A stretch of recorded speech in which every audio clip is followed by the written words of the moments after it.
Assalamualaikum warahmatullahi wabarakatuh. Perkenalkan, nama saya Ikmal Putri Alkuri, NIM 136. Di sini saya akan menjelaskan tentang manajemen pemasaran UMKM. Yang pertama yaitu ada survei pemasaran. Survei pemasaran yaitu sebuah bagian yang sangat penting dalam kegiatan perusahaan dalam pemasaran barangnya. Hal ini biasanya dilakukan sebelum perusahaan itu akan berdiri. Dengan mensurvei, perusahaan dapat melihat apakah produk yang akan disediakan oleh perusahaan itu diminati oleh para konsumennya. Berikut tahapan riset atau survei pemasaran.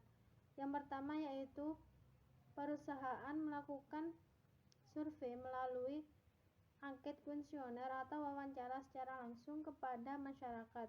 Yang kedua yaitu mengamati perkembangan pasar. Yang ketiga, mencoba melakukan pemasaran produk dan memberikan harga promosi supaya para konsumen tertarik untuk mencobanya. Yang keempat, persaingan pasar dengan membuat produk yang baru dan berbeda dengan produk yang lain. Yang kedua yaitu segmentasi pasar.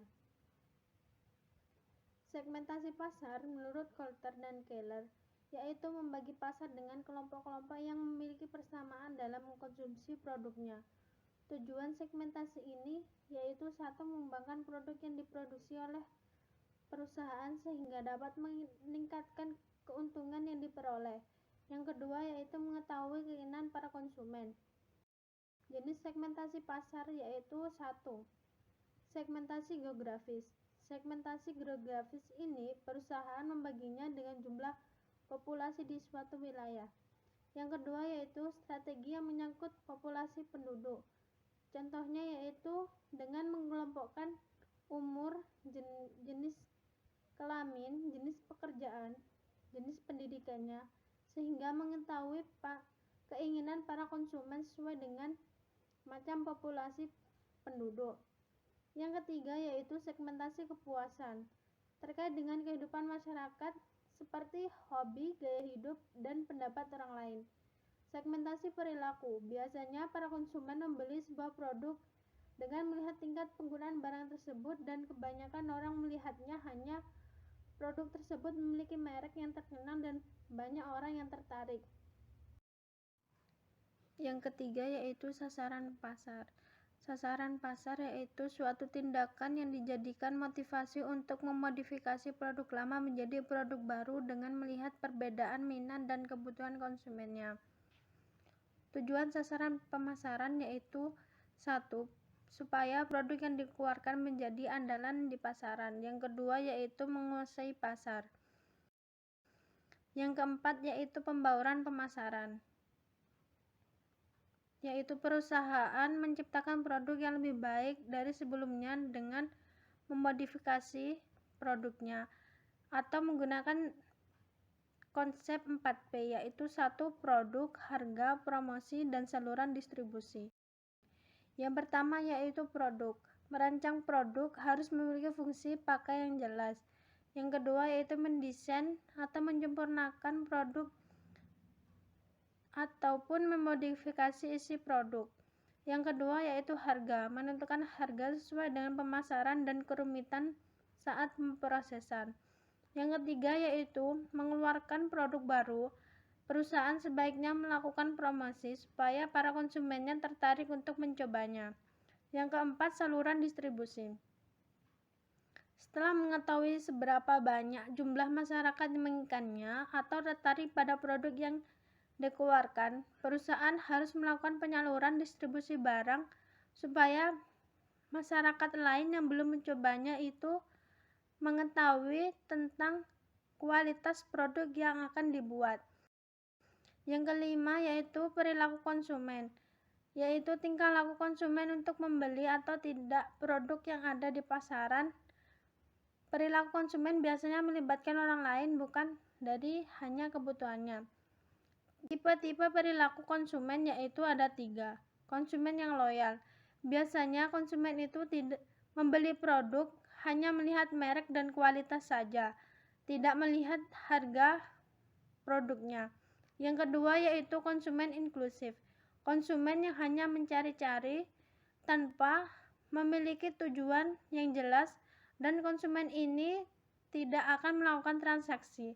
Yang ketiga yaitu konsumen yang suka tawar-menawar. Konsumen ini biasanya pelit untuk melakukan sistem pembayaran. Pembahasan yang kedua yaitu manajemen produksi UMKM. Yang pertama, desain produk.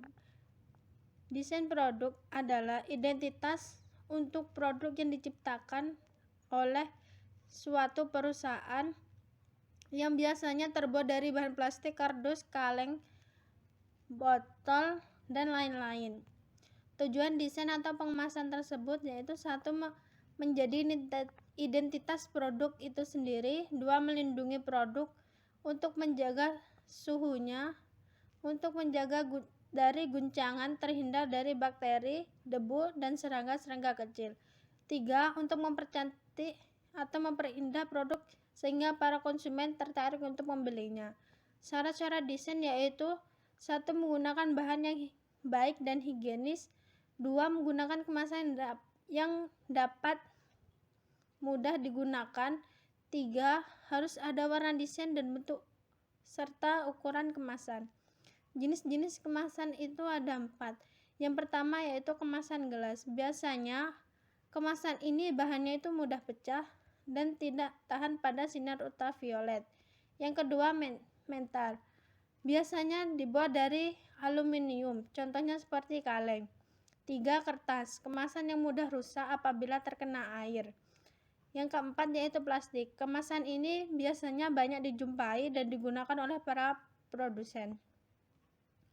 Hal-hal yang harus diperhatikan dalam meletakkan sebuah desain produk yaitu 1. Ukuran desain itu tidak boleh besar dari kemasannya. Yang kedua, membuat desain sekreatif mungkin dan secantik mungkin supaya konsumen itu tertarik untuk membelinya. Yang kedua, kualitas produk. Kualitas produk adalah produk yang memenuhi ekspektasi dan kebutuhan para konsumennya, sehingga para konsumennya itu senang dengan produk tersebut. Dimensi kualitas produk yaitu 1. Fungsi. Menilai produk dari fungsi atau kegunaannya. Yang kedua, menjadi produk satu-satunya.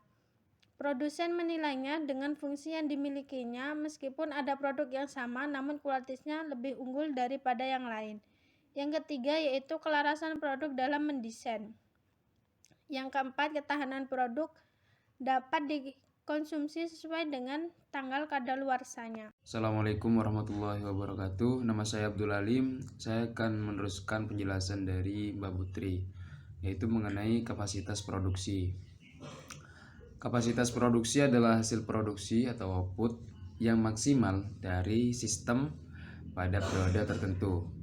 Dan menurut Handoko, kapasitas adalah suatu tingkat keluaran atau suatu kualitas keluaran dalam periode tertentu dan merupakan keluaran tertinggi yang mungkin selama periode tertentu. Jadi kapasitas ini merupakan pencapaian, yang mana pencapaian tersebut adalah pencapaian satu periode yang paling tinggi begitu. Selanjutnya adalah proses produksi. Nah, secara garis besar definisi produksi adalah sebagai kegiatan untuk menambah nilai atau guna dari barang atau jasa. Dan proses produksi, jadi proses produksi itu memiliki artian, yakni serangkaian tahap yang harus dilalui untuk memproduksi barang atau jasa. Barang yang dimaksud merupakan benda yang memiliki sifat fisik dan kimia dan memiliki periode waktu tertentu. Sementara jasa merupakan suatu yang tidak memiliki sifat fisik dan kimia dan tidak memiliki periode waktu antara produksi dan konsumsi begitu. Jadi tujuan proses produksi ini yang pertama adalah planning atau perencanaan. Jadi segala hal yang akan kita lakukan atau perusahaan itu lakukan tentunya memerlukan perencanaan. Mulai dari kegiatan yang sangat sederhana sampai keputusan untuk melakukan hal yang sangat besar dan berpengaruh kepada kehidupan gitu kan. Yang kedua adalah untuk rescheduling atau penjadwalan.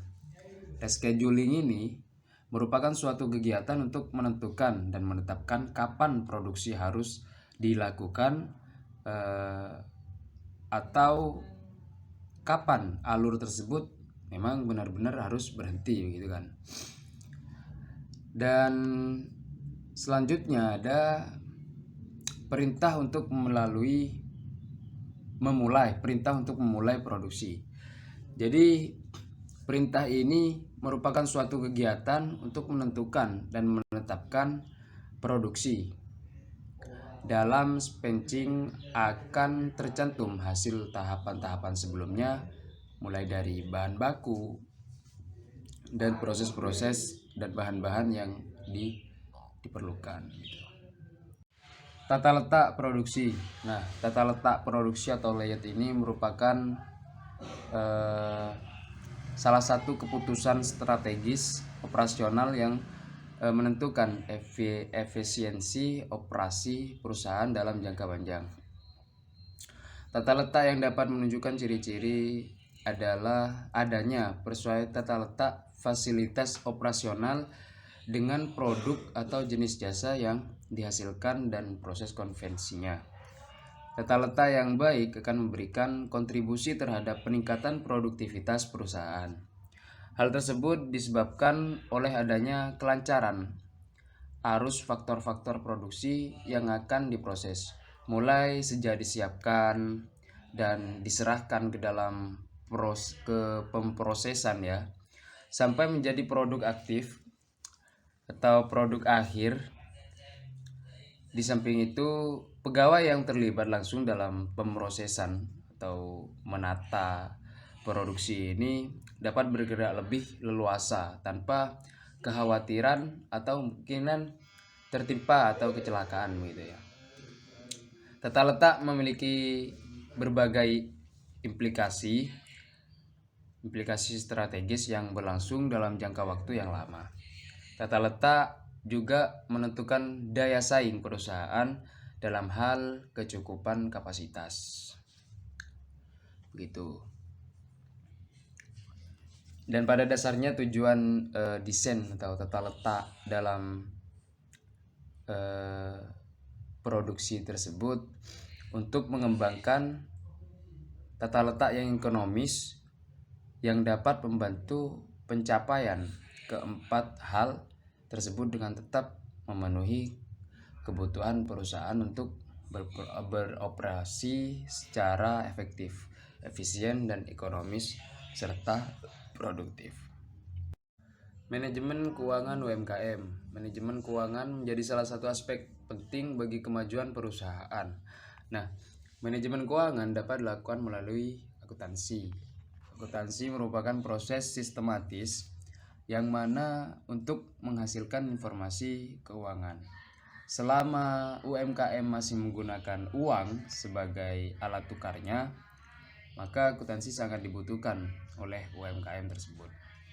Akuntansi akan memberikan beberapa manfaat bagi pelaku UMKM, antara lain dapat mengetahui kinerja keuangan perusahaan, dapat mengetahui juga atau membedakan harta perusahaan dan harta milik, dapat mengetahui posisi dana baik sumber maupun penggunaannya gitu kan. Nah, melihat manfaat yang dihasilkan akuntansi, pelaku UMKM harusnya sadar bahwa akuntansi penting bagi perusahaan mereka. Beberapa pelaku UMKM mengatakan bahwa tanpa akuntansi, perusahaan tetap berjalan lancar dan selalu memperoleh laba. Banyak pelaku UMKM merasa bahwa perusahaan mereka berjalan normal, namun sebenarnya UMKM tersebut tidak mengalami perkembangan gitu. Karena tidak adanya kayak rekaman yang telah mereka lalui dari periode sebelum-sebelumnya. Nah, hal tersebut bisa diketahui melalui manajemen keuangan tersebut atau bisa dilakukan dengan akuntansi.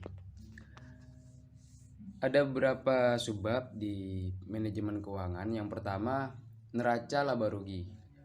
Neraca laba rugi adalah salah satu jenis laporan keuangan yang bisa dikatakan paling umum di antara pelaku usaha termasuk UMKM. Sesuai dengan apakah saat ini usahanya sedang dalam posisi laba ataupun rugi. Nah, apabila pemasukan melebihi dari pengeluaran, maka usaha memiliki laba. Begitupun sebaliknya, jika biaya yang dikeluarkan lebih banyak dibanding pemasukan, maka dapat diartikan mengalami kerugian gitu. Secara umum terdapat dua cara dalam membuat laporan laba rugi ya, yang sering digunakan pelaku UMKM, yaitu single step ataupun multiple step gitu. Selanjutnya ada harga pokok produksi. Ini juga mempengaruhi manajemen keuangan di UMKM. Banyak faktor yang mempengaruhi harga pokok produksi, diantaranya biaya produksi dan laba yang diharapkan perusahaan. Nah, biaya produksi merupakan biaya-biaya yang terjadi untuk mengelola bahan baku menjadi produk jadi gitu, dan siap untuk dijual tentunya. Oleh karena itu, penentuan harga pokok merupakan masalah penting bagi setiap perusahaan, karena kesalahan dalam penentuan harga pokok maka dapat menyebabkan perusahaan mengalami kegagalan dalam mencapai tujuan atau bisa dikatakan mengalami kerugian gitu. Dan untuk selanjutnya modal kerja. Nah, di sini modal kerja adalah ukuran likuiditas perusahaan, efisiensi operasional dan kesehatan keuangan jangka pendeknya. Jika suatu perusahaan memiliki modal kerja yang besar, maka ia harus memiliki potensi untuk berinvestasi dan tumbuh. Jika aset lancar merupakan perusahaan tidak melebihi kewajiban lancar, maka mungkin mengalami kesulitan untuk tumbuh atau membayar kembali kreditor atau bahkan bangkrut gitu. Dalam bangunan sebuah usaha, melebihi lagi seukuran sebuah usaha kecil menengah ke atas, berikut ini merupakan sumber modal kerja UMKM yang dapat kita temui saat ini. Atau yang pertama pemerintah, yang kedua perbankan dan lembaga keuangan non-bank serta peer to peer. Insyaallah dalam untuk memberikan modal kerja mungkin mereka adalah jalur gitu. Yang terakhir adalah manajemen kas. Nah, manajemen kas ini adalah kegiatan mengatur uang kas maksudnya, agar selalu ada dan pas untuk kebutuhan perusahaan. Apabila uang kas melebihi kebutuhan itu aman. Yang tidak aman adalah ketika uang kas perusahaan Anda tidak mencukupi untuk kebutuhan jangka pendek. Anda harus melakukan, bukan Anda sih, maksudnya perusahaan harus melakukan berbagai macam cara untuk memenuhi kebutuhan tersebut. Jadi hal ini memang harus memang mempengaruhi manajemen keuangan UMKM gitu. Terima kasih, mungkin itu saja yang bisa saya jelaskan. Wassalamualaikum warahmatullahi wabarakatuh.